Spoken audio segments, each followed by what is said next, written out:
Arrenquem aquesta Eurolliga amb moltíssima il·lusió, amb un grup que sabem que és força complicat, en un partit contra Partizan, un equip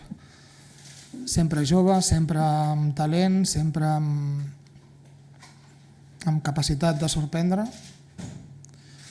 Un partit que per nosaltres és molt important, arrencar la competició amb victòria és molt important. Sempre començar una competició sempre té quelcom especial, fer-ho a casa també ho té, i esperem fer un bon partit i treure aquesta victòria endavant. Nosaltres tenim molta il·lusió amb aquesta competició i volem arribar el més lluny possible, però ara estem en el present i en el present encara estem en els inicis, estem encara verds, encara no estem sòlids 40 minuts jugant, encara no tenim massa continuïtat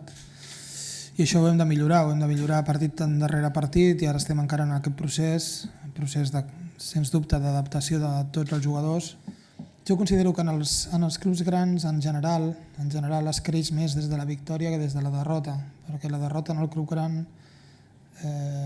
afecta els matisos de la confiança i no pots créixer tant en quant a la millora, no? Perquè sense la confiança la millora costa molt. Per tant, acabar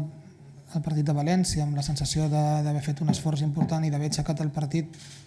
ens augmenta els índexs de la confiança i ens permet millorar i poder tenir la possibilitat de donar un pas endavant.